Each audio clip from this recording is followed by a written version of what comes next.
welcome all to the fourth webinar of this series. So I invite the moderator for today, Dr. Gurdas Khilnani. Sir, please take.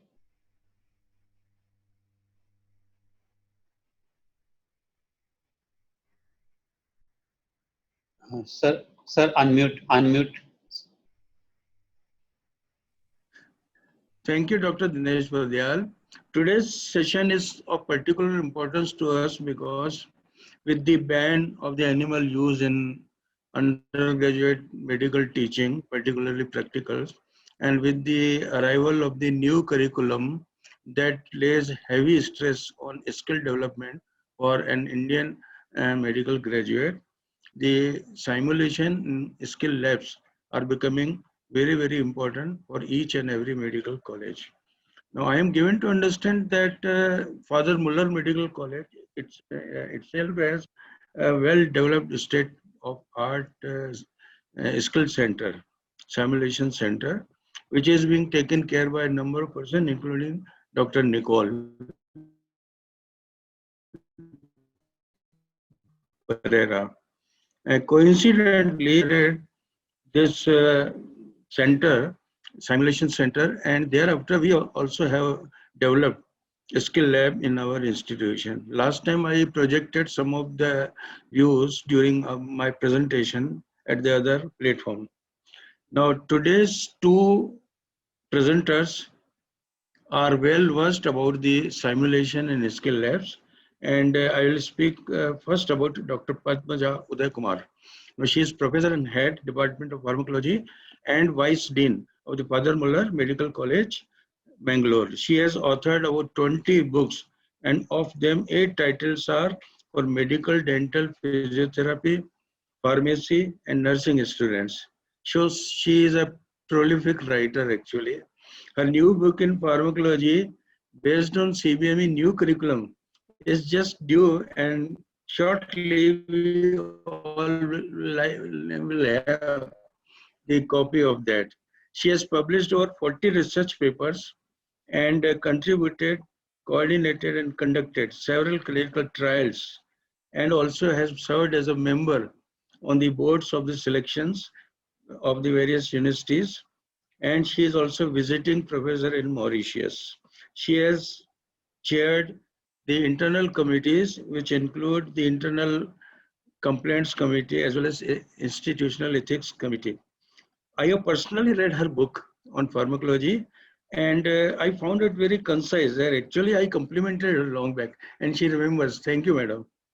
Now, the second presenter is Dr.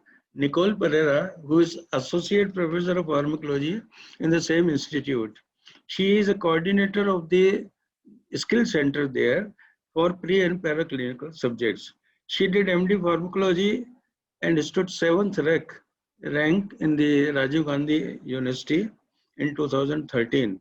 Her activities involved training of undergraduates and postgraduates in skill center and simulation center. She is a member of the Society for Simulation in Healthcare USA, and today we all shall be benefited from her talk. Now, if everything is okay, I invite Dr. Padmaja Uday Kumar to present her. Dr. Padmaja. Thank you so much, Professor Khilnani. It was a great introduction. Thank you so much.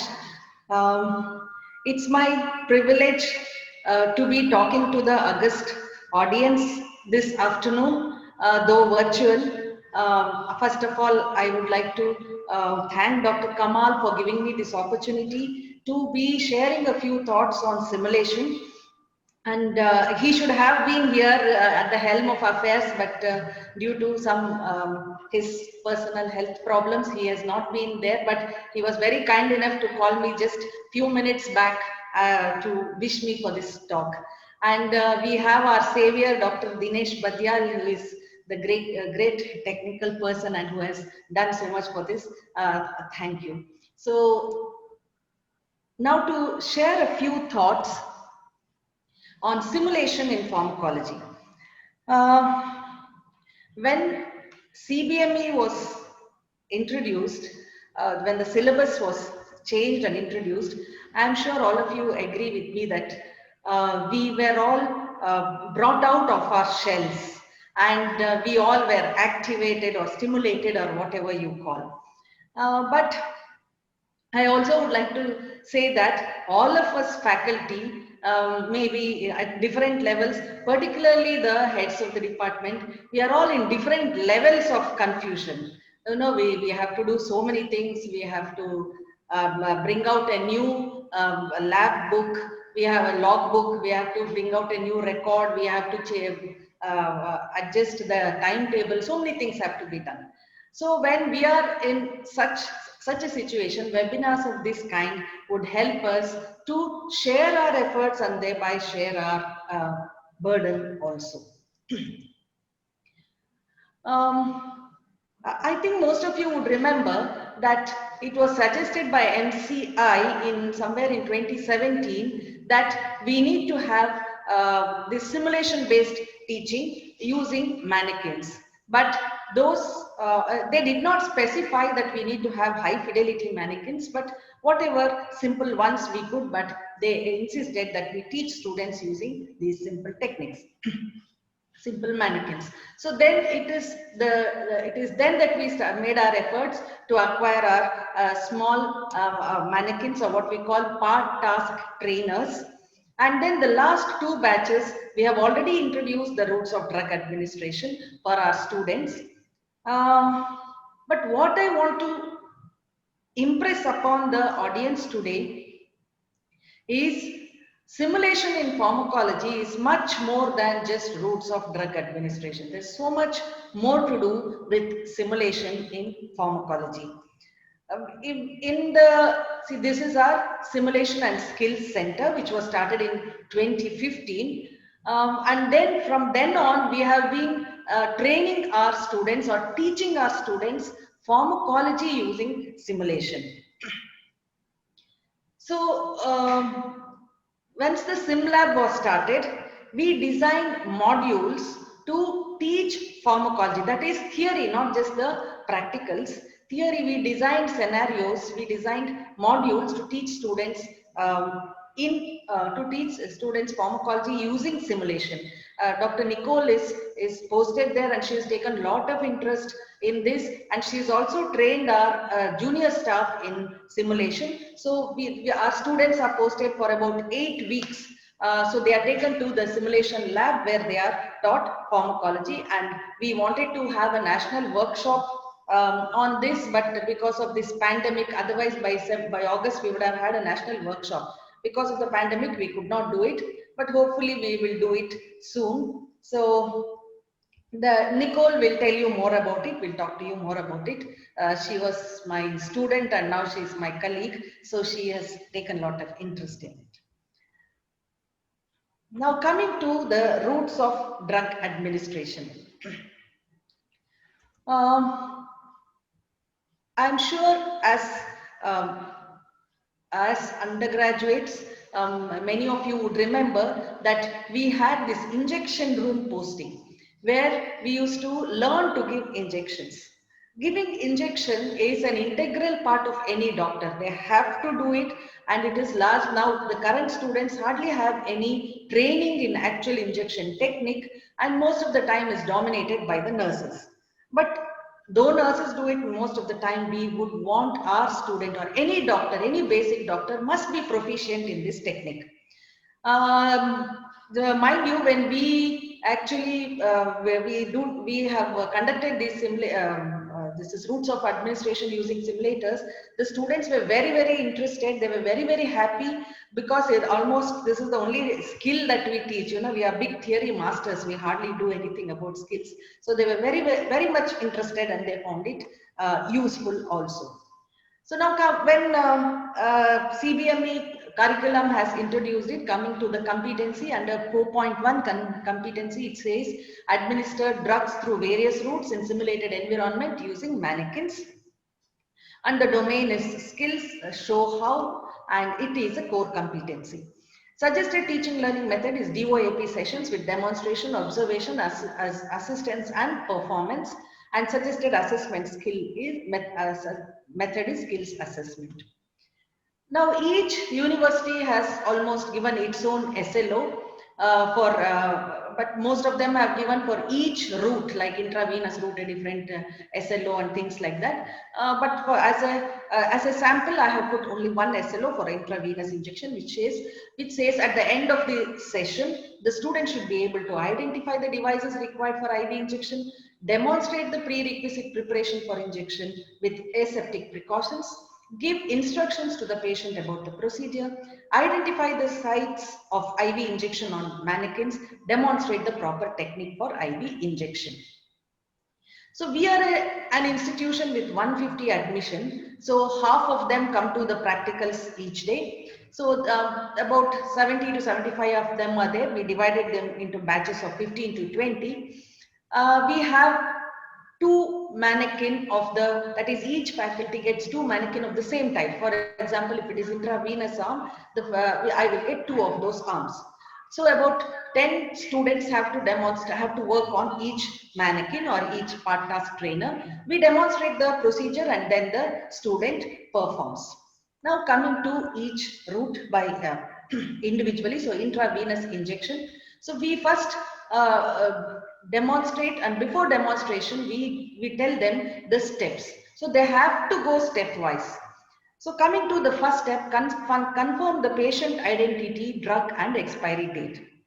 Here I want to impress upon you that confirming the patient identity is a must, because ours is an NABH accredited hospital. So all of you who have NABH accredited hospitals will know that these medication errors are given a lot of weightage these days. We have to at any cost avoid medication errors. You would not believe me, any hospital can have up to 10 medication errors per day, and most of them, 90% of them are avoidable errors. All these could be stopped by training our students. Therefore, we have to inculcate this habit of identifying the patient to the student. So they cannot just go and say bed number 3, bed number 4 like that. They have to identify the patient. Look for the drug. I'm sure all of you know wrong drug has been given. One of the pharmacologists herself was a victim because of the wrong drug given. She finally succumbed to it. So such medication errors can happen. So expiry date has to be checked. Wash your hands and wear the gloves. Load the syringe, reassure the patient, explain the procedure, uncover the area and locate the site, apply tourniquet and look for a suitable vein, disinfect the skin in circular movement, remove air bubbles with bevel up, and hold the needle at an angle of 25 degrees. Puncture the skin and move the needle 3 to 5 millimeter into the vein. Aspirate, and if blood appears, release tourniquet and then inject slowly. So at this point we have to tell them that they have to slowly inject and not push anything intravenously. Check for swelling, and after injection withdraw needle safely. Press sterile cotton onto the spot and secure with an adhesive. Clean up, dispose waste safely and wash your hands. So again, when coming to waste disposal, as I told you, as an NABH accredited institution where waste disposal, it's not just an NABH hospital, everywhere this waste disposal has to be given lot of importance, because many of the students or interns would be of the opinion that I just give injection and walk away, leave everything here and there, which should not happen. They should know that they have to be accountable for what they do. So they should not recap the needle and avoid needle stick injuries. They should not throw the waste here and there. So appropriate waste disposal is also important, and we'll come to it a little later. Dr. Dinesh, can you please play the video?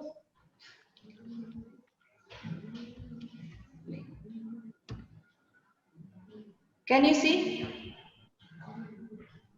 Yes, ma'am, it's visible. Fine.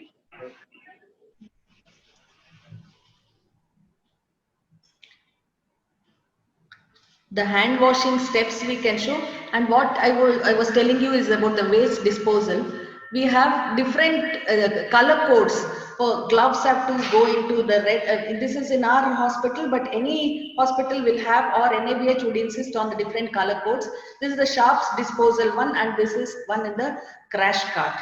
So all these steps have to be taught to them, that is loading the syringe, and we have to show them the bevel. They wouldn't have seen the bevel, and we can even teach them the different parts of the syringe, the needle, the hub of the needle, the bevel, where here this is, we tell them that it's a small injection, and then unfold the area, that is the shirt or the sleeve should be folded up, and then different kinds of these tourniquet are available.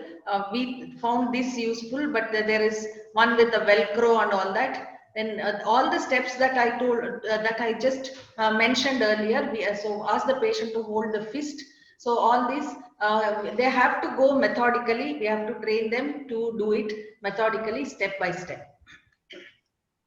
So that movement is called nabbing, where you tap the syringe. That action is called nabbing, and then they inject, and then when you withdraw, the red color will say that it is the blood, and then they have to remove the tourniquet and then push it. So students have been doing this.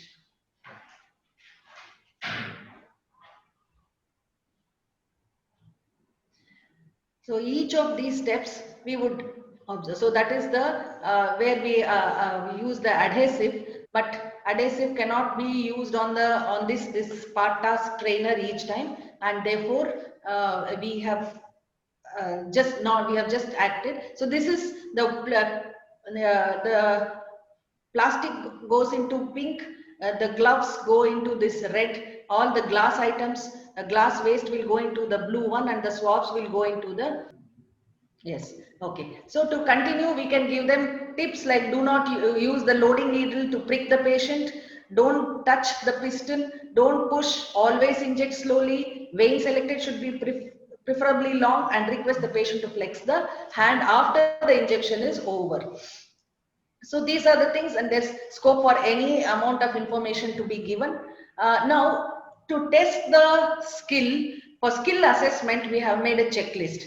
It is convenient for us to have 10 points, so that we are supposed to have a skill station. When the student is performing in a skill station, you have a checklist in front of you and just go on ticking each step. So 10 points or 10 marks would be easy. That's why we have made it this. It's up to each institution or each person to decide as per their requirement.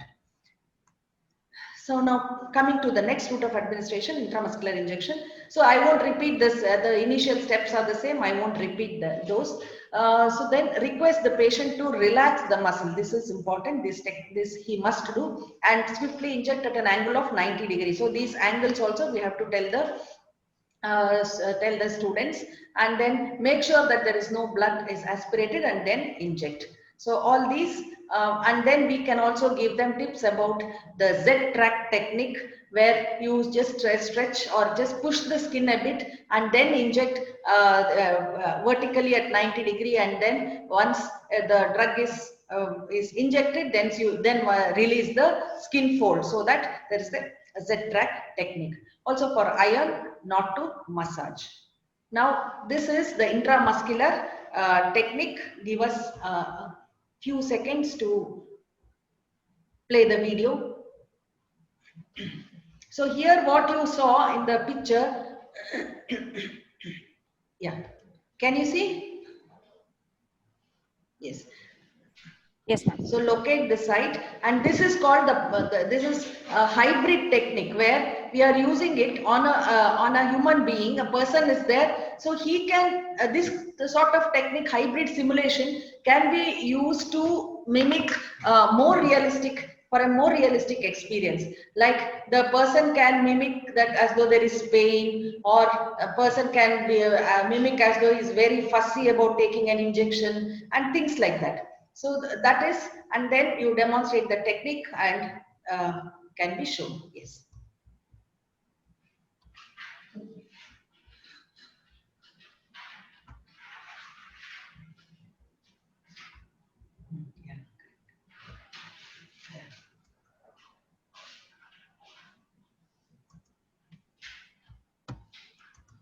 So moving on, so that's what I was telling you. Hybrid simulation is union of two or more modalities of simulation for more realistic experience. And what we use, all these, the small mannequins, these are called part task trainers. So this is the checklist. I'm not going to repeat again. All those steps have been put into 10 points. If any of you want the checklist, I can share it with you.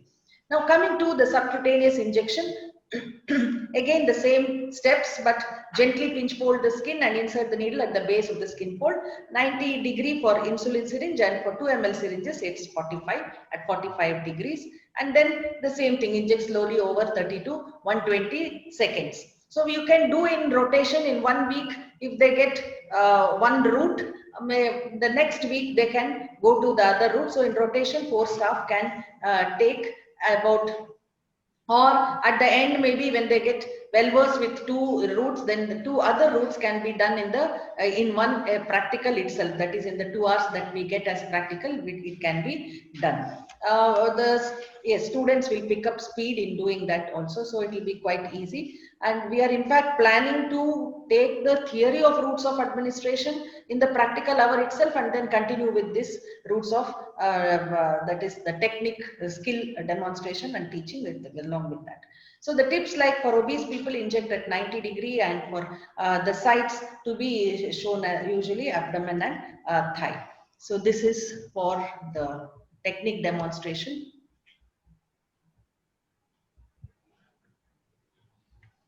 Yeah, so this is our faculty, my other assistant professor, Dr. Chandralekha, demonstrating for you. This is the subcutaneous route. She is also being trained in simulation by our Nicole.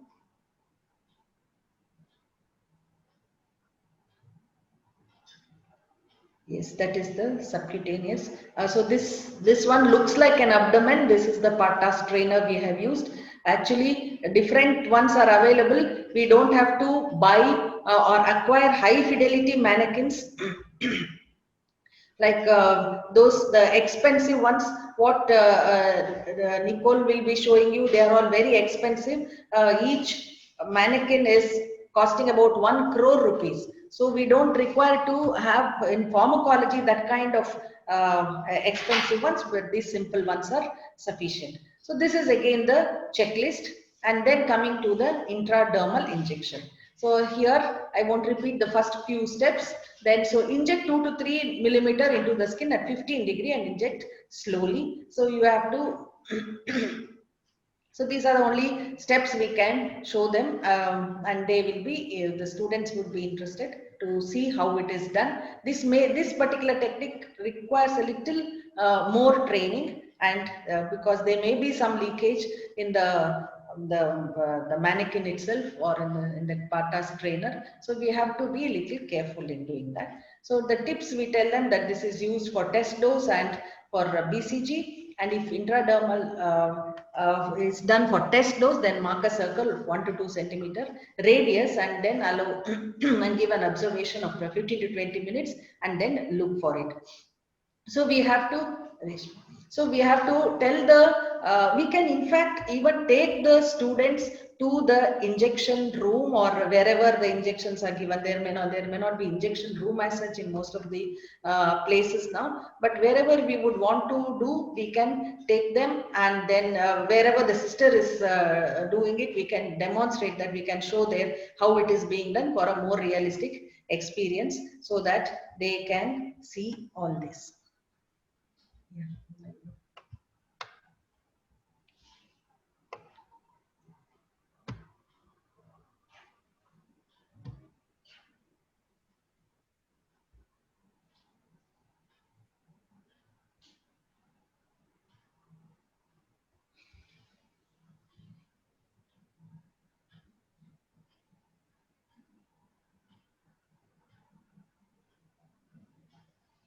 So this is the raising a blood. They may take some time to, and even there may be some leakage, because it depends on the part task trainer also. The mannequin may not always be, but they should also know how to handle such situations. Yeah.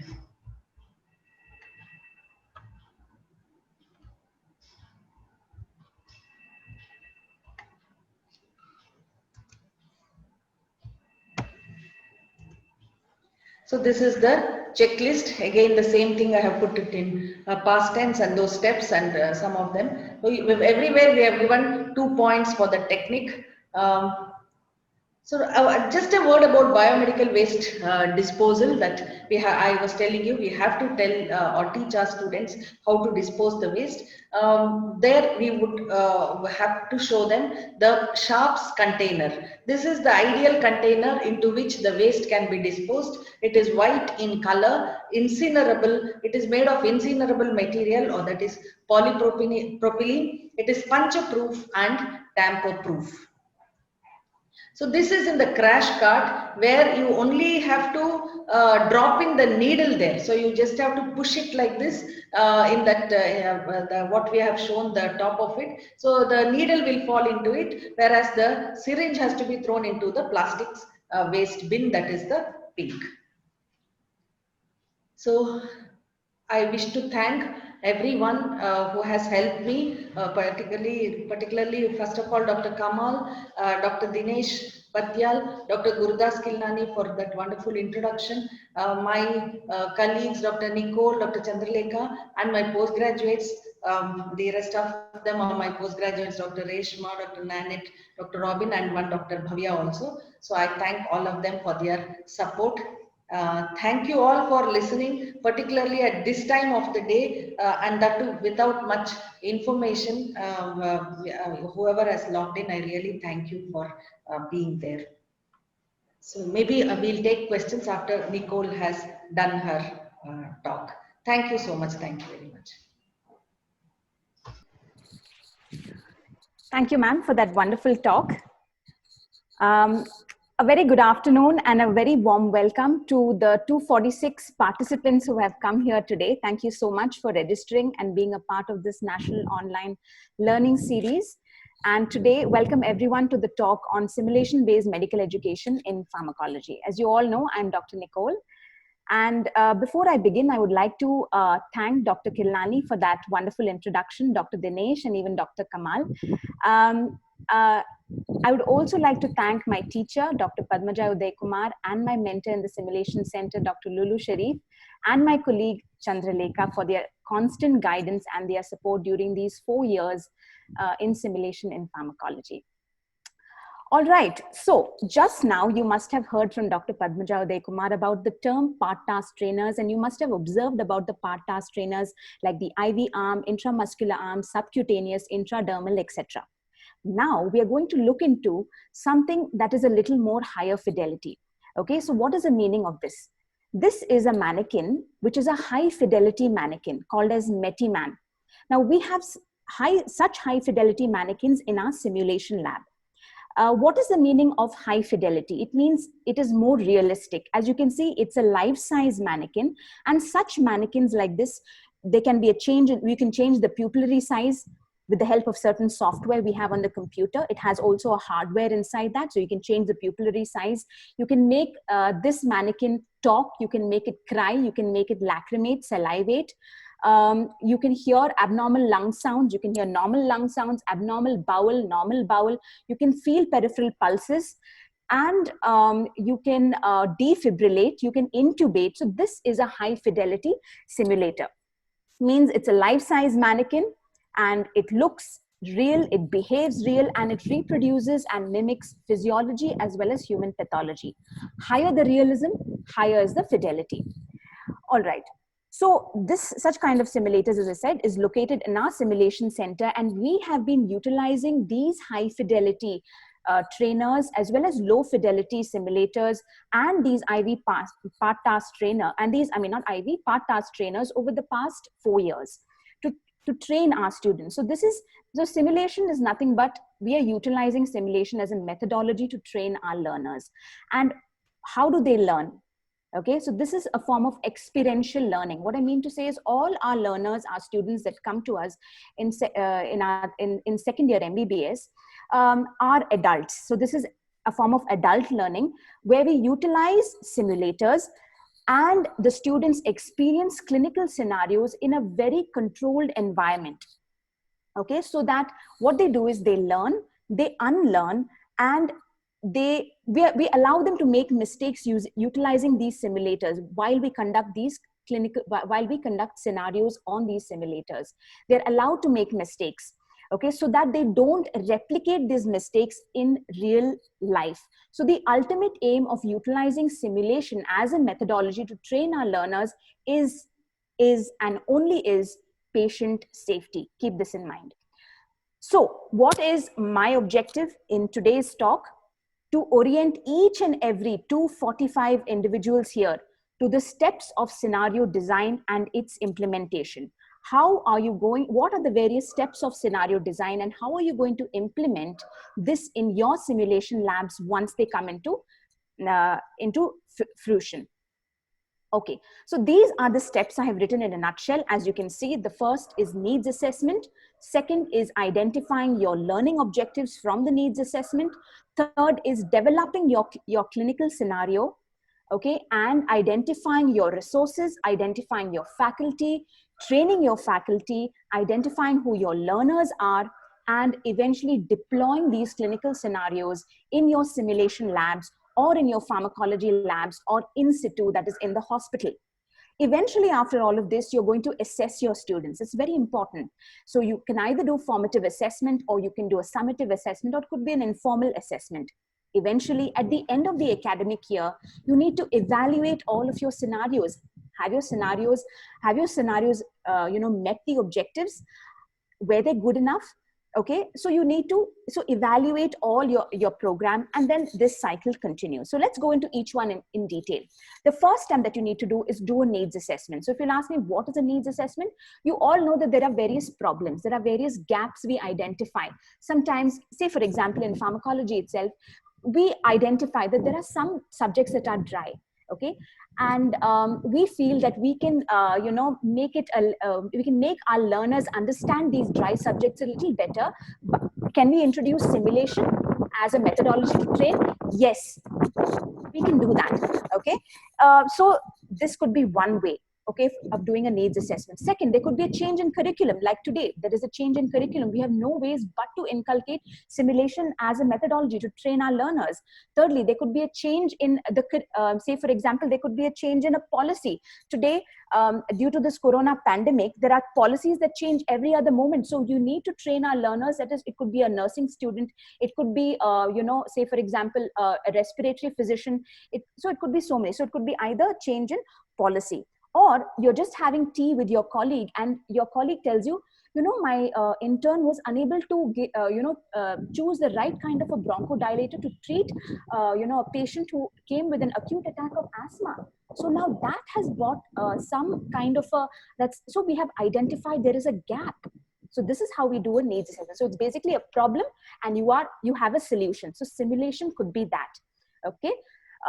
Eventually, after you do a needs assessment, you need to develop learning objectives. Very simple to identify these, specific learning objectives. Say, for example, this is the same scenario of an individual who has an acute attack of asthma. What are the SLOs here? So it could be, say, for example, to describe and to recognize the signs and symptoms of the adult that has an acute attack of asthma. How to demonstrate, say, for example, the student taking a quick history, assessing the vitals, checking for airway, breathing, circulation, and, coming to a differential diagnosis, starting this, starting the stabilization procedure, doing interventions like giving oxygen, putting the individual in a propped up position, starting off on the right bronchodilator, things like that. So develop your learning objectives. The next step and the most important step, development and deployment. So development of your clinical scenario and deployment of your clinical scenario. So what is there on these slides? Look at it. Plan your resources. This is the most essential. I've put it in caps. That means without this, you are unable to even deploy it. Have your simulators. So if you feel, so again, in our center, we use both low fidelity simulators and high fidelity simulators. All of you do not require high fidelity simulators. You can even run simple case scenarios by using low fidelity mannequins. You don't need a high fidelity mannequin that runs, that is worth 1 crore, that runs on electricity. You require a sim technician at all times. No, you can even utilize a low fidelity mannequin. So identify what simulators you need, procure them. Next, where are you going to run these scenarios? So identify your venue, identify your environment. You could do it in your pharmacology lab. You can do it probably in your simulation lab if you have one, or you can also do it in situ, that is in the hospital, So identify your environment. Then prepare your case scenario. Remember, keep your case scenario simple, keep it realistic, something that happens in the real environment, in the real world. Okay, so you have to have a case scenario. 25-year-old male coming with, features of breathlessness. He is an individual who has history of bronchial asthma for the past 25 years and is receiving so-and-so medication, comes to your emergency with these features. Make a case scenario, okay? And have the vitals, have, all these values ready with you. Identify a time when you're going to do it. Now, say, for example, in our institution, we have 150 students. Now, simulation-based medical education is a form of a small group teaching activity. You can't have all the 150 come at one point in time. So what our head of department and all of us have done is, we have divided these students into 4 batches. So we divide them into 35, 35, 35, and 35, 4 batches. We call each one of these batches on one day in the week. So we run the simulation scenario 4 times in a week, because this is a form of small group teaching. Can any of you all write who are the learners here? Who are our learners in this in such cases? Who can our learners be?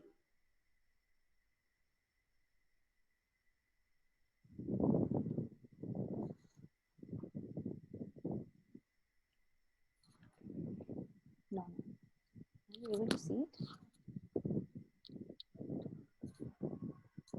Okay, somehow I'm unable to see the chat screen.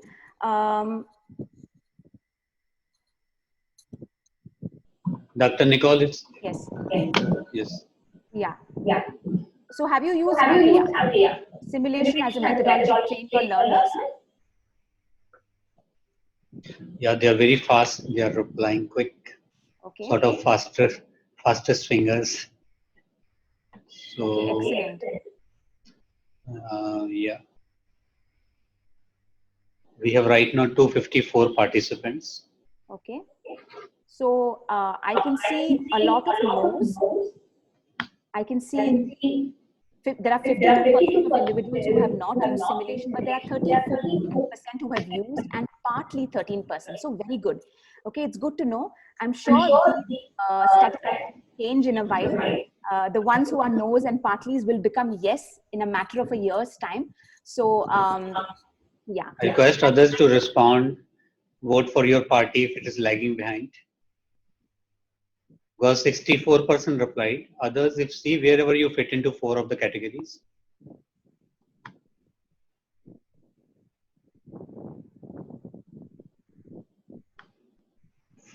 If it is not applicable in the right. Yeah, it stays around that only. Yeah. Yeah. So I think, yeah, it stays around almost the same. Yeah. All right. So I'm sharing the results. Yeah. So all participants can see the results now.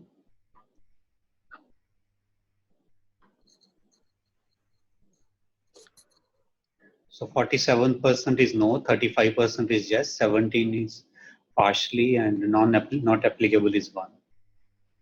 Okay. Yes. Thank you so much. Thank you so much, sir.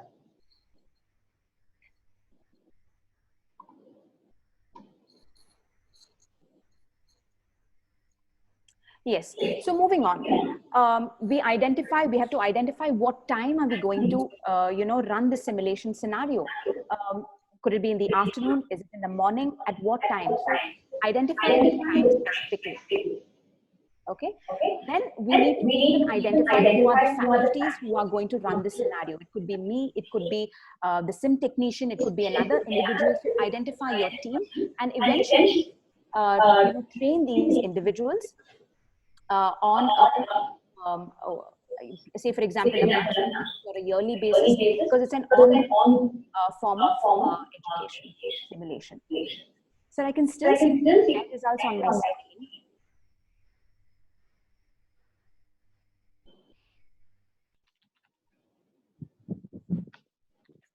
Yeah.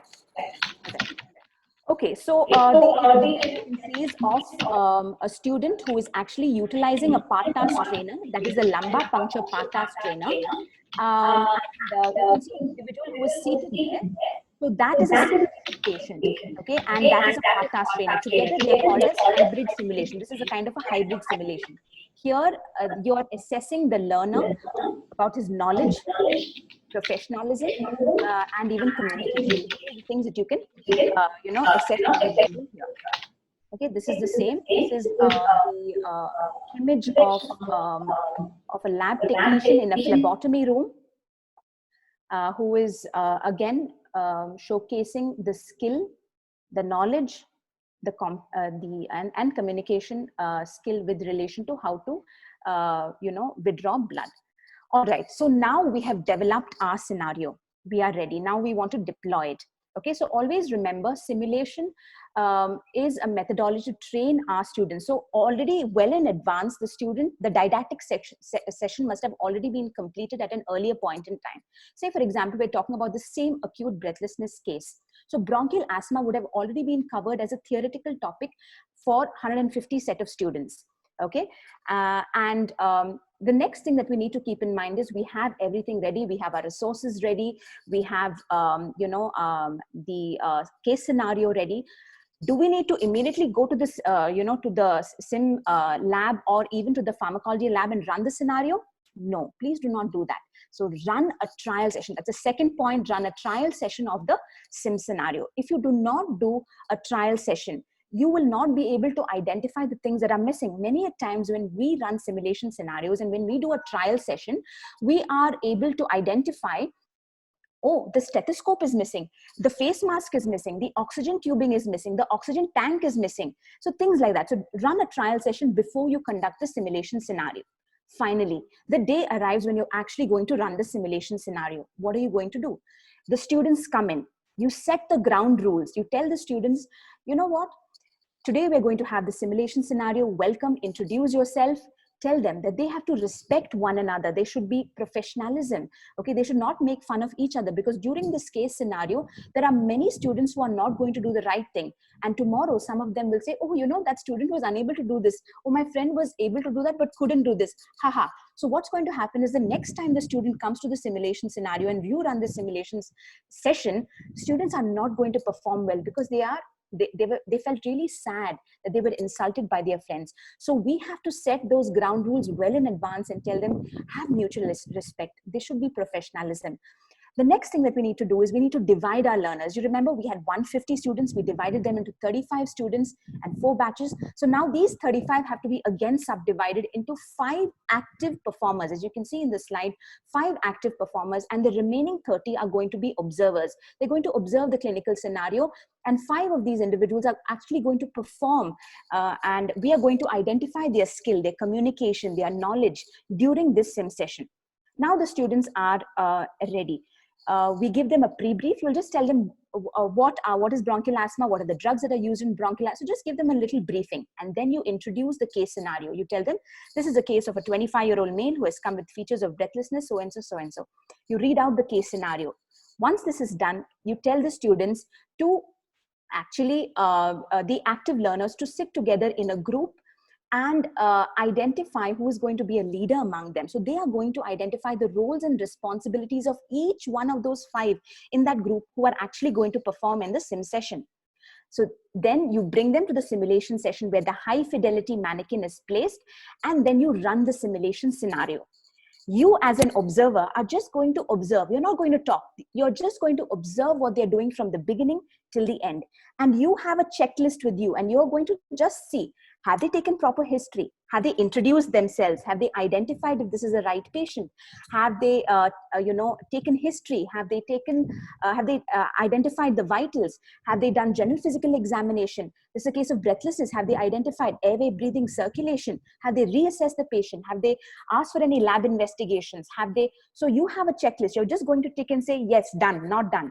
And then once a simulation scenario gets over, once all of this gets over, so this simulation scenario of this case of acute breathlessness can either go really well, that means the students have done the right intervention, or they could not have done anything, okay, and the scenario goes really bad.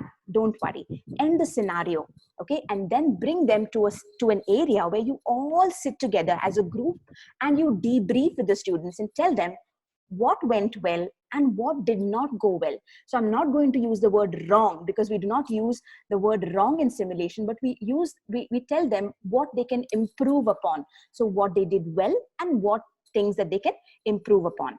All right, so now these are images to tell you how to deploy this case scenario. So the first slide that you can see is of the individual coming to the of the 35 students coming to the simulation center.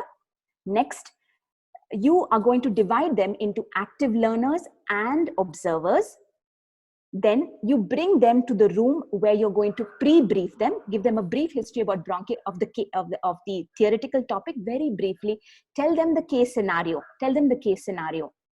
okay? And then what you're going to do is you have divided them into active learners. The active learners, if you see in image 4, are all huddled up together.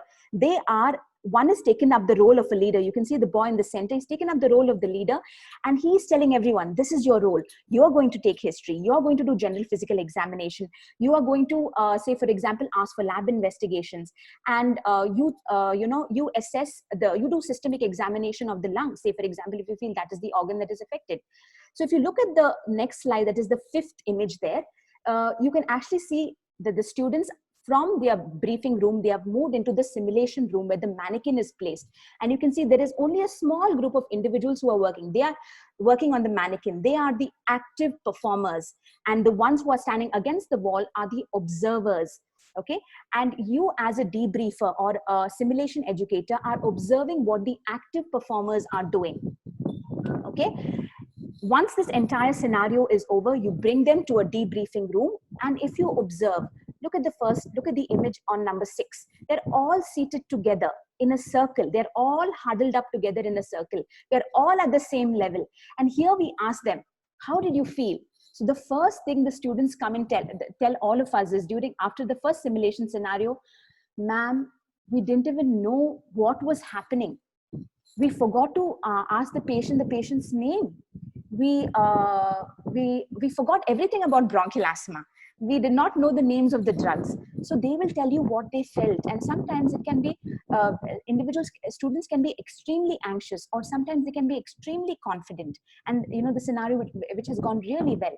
So here we identify how they feel, and we identify what they have done really well and the points where they can improve upon. So this is the entire series of with regard to deployment. And just at the end, there was a small clock.